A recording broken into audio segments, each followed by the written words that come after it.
Hello and welcome to a look at the Turing Test. Released by Bulkhead Interactive just quite recently, it is a puzzle platform game in the genre of Portal, Mag Runner, or say Chromagun. And I gotta tell you, I've had fun with it. It was all said about a 4-hour total gameplay thing to it, so I really don't want to make a series out of it. But I figured we'll go ahead and have a bit of a look at it. I've got a few sections selected and we'll just see what goes on. And I will have some commentary every now and then. Off we go.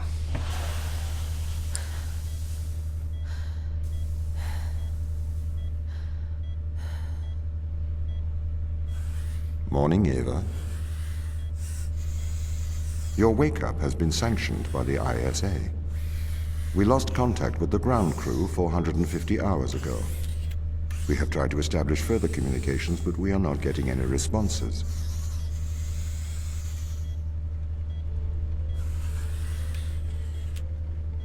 We need you to investigate. Okay, doesn't it make sense to do visual checks first? We have already looked at the data. The ISA has made the executive decision that you report to the surface post-haste. You are our emergency response. The base has changed. What do you mean? The base was originally constructed as modules to withstand the seismic activity in and around Thera Macula. It appears the ground team have manipulated these modules. You play as Ava Turing, an engineer on a mission to Europa looking for life. You're also accompanied by the AI T.O.M, who's in charge of both the station as well as the base on Europa.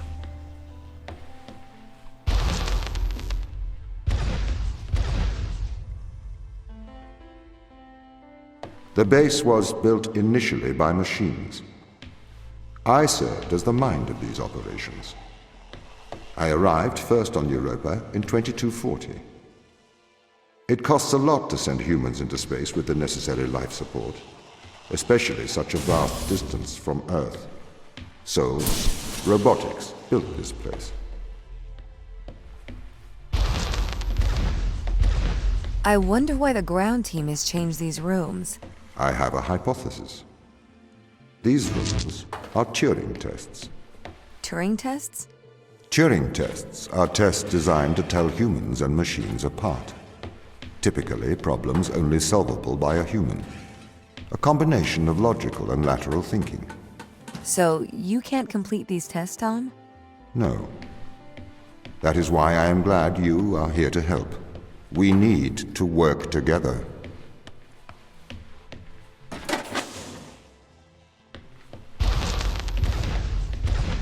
They really have completely repurposed these rooms. I am quite impressed. So, what were they used for before? Most of them were used for storage, but they have converted them beyond recognition.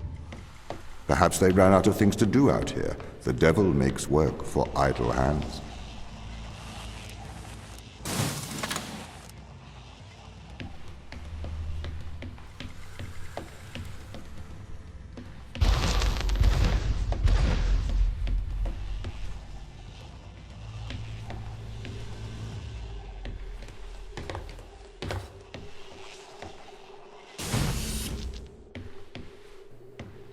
As you get further into the game, you will eventually find areas that do not have any puzzles. Instead, they will offer you a little bit of insight to the crew members that you're searching for, be it by photos, documents, audio clips, and the like.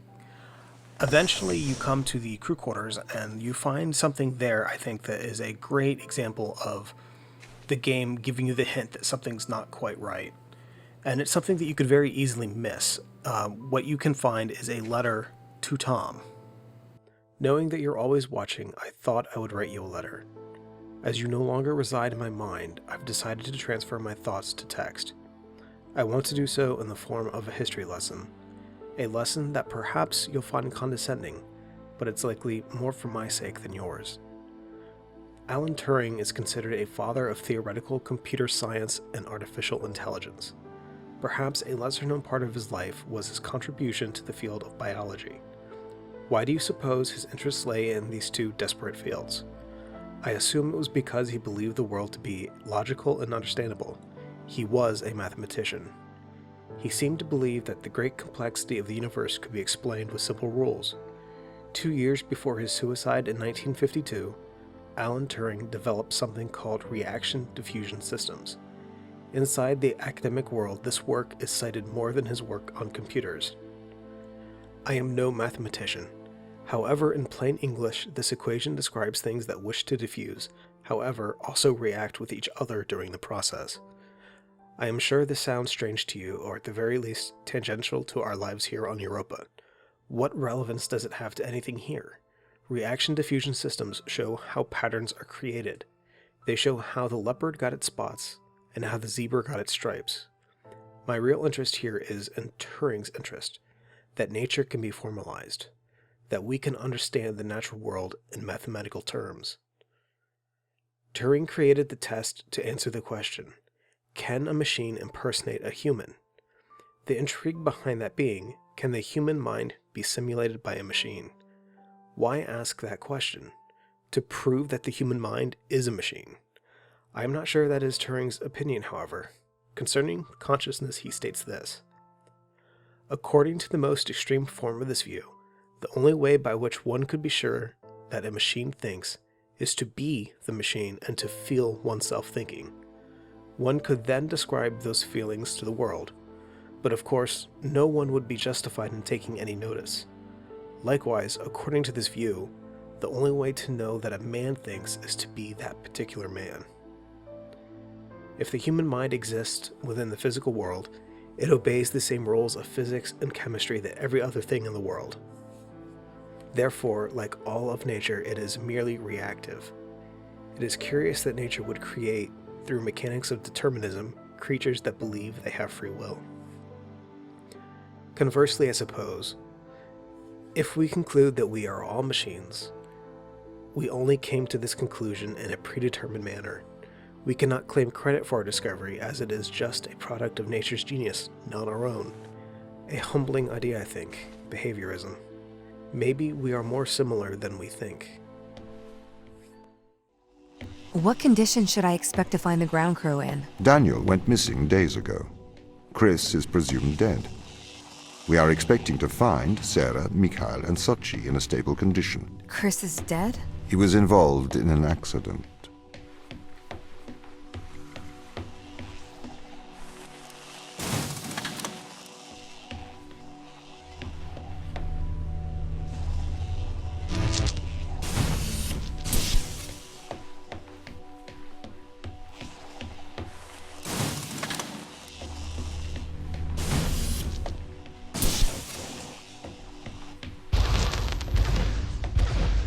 Could we take a more direct way to the ground team? Unfortunately, there is not a direct route. The base is buried under ice to protect it from the radiation of space. Similar to the Mars base. Similar. Europa's base is slightly deeper into the surface. There is more radiation present from solar events on Mars, but Mars's surface is denser than that of Europa.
These people should not have been sent here. It's not safe. Manned space travel is not safe. Since mankind first entered space, the debate has raged over the value of manned space travel. There is a large contingent of the ISA that believes all tasks that need to be performed on Europa could be performed by machines. It is obviously less risky to send machines rather than humans into space.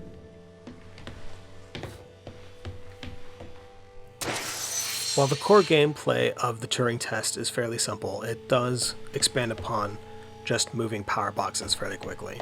You'll need to be able to master the use of pressure plates, light bridges, 2 types of pulsing energy balls, as well as a type of energy ball that is a one-time pulse that you then have to reinsert to trigger again.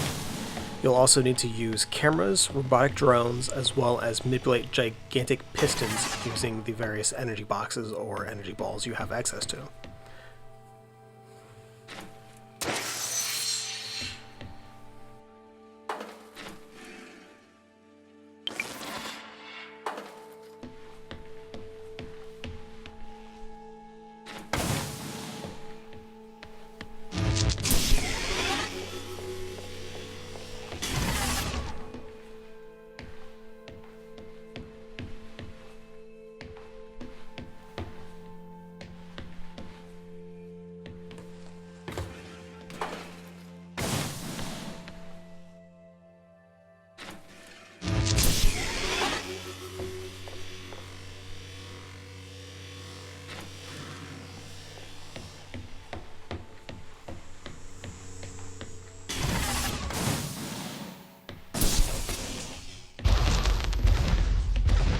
We sent drones to Earth's moon.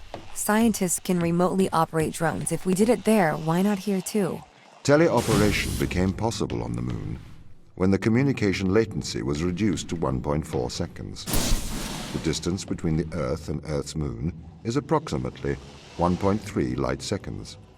This enables near real-time control of drones by scientists.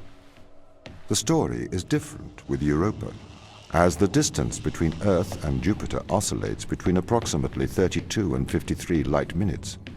It takes a very long time for Earth to communicate with Europa.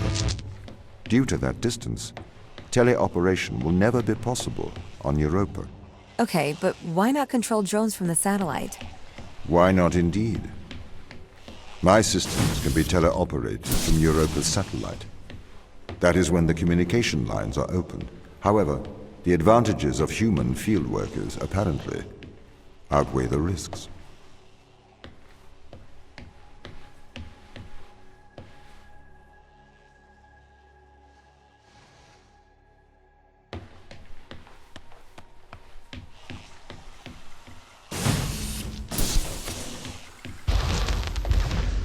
So, why can't you solve these tests, Tom? I am not permitted to think laterally. Parts of my systems are permitted to use evolutionary algorithms. This simulates what is called creativity. However, evolutionary algorithms can converge on inefficient and ethically suboptimal solutions. Since this is the case, I am only permitted to take actions in response to a set of constraints. What do you mean by morally suboptimal? Solutions to problems that transgress ethical boundaries.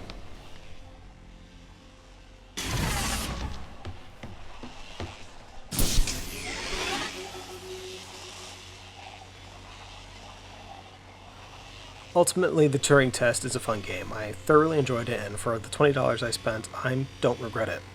If anything, I would happily spend the $20 to ensure that the creator of the game knows that I enjoyed it.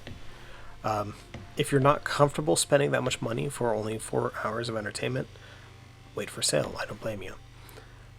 The thing, though, that really pushed it over the edge for me is that the Turing Test is sci-fi. It is the quintessential sci-fi experience. It's not just a matter of looking at pretty lights and this technology and all this little various bits of technobabble. It poses a question. What is it to be human? What is it to be alive? What is it to be moral? And to be honest, there's no good answer. And that is why I love the Turing Test. It is sci-fi at its heart and soul, and it is fantastic.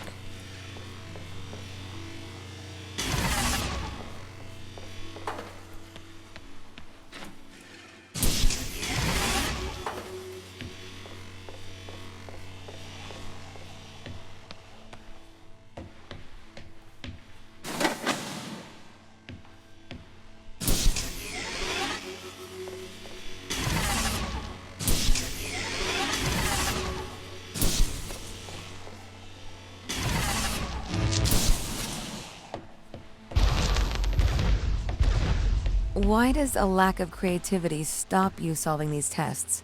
Well, I contend that problem-solving is creativity. These human interaction tests are exercising your creative mind. I don't see how problem solving is creative.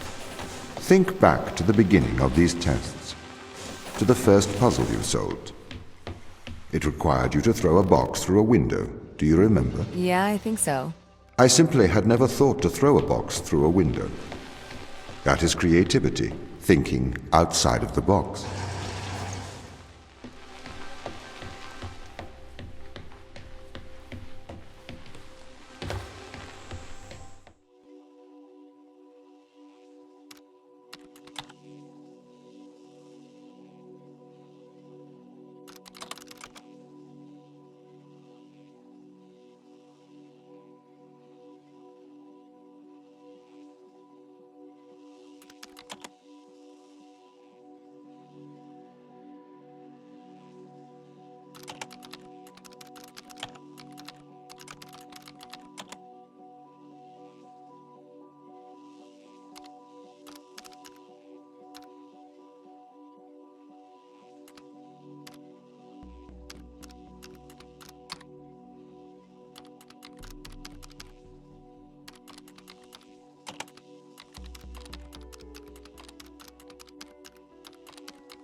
Ava.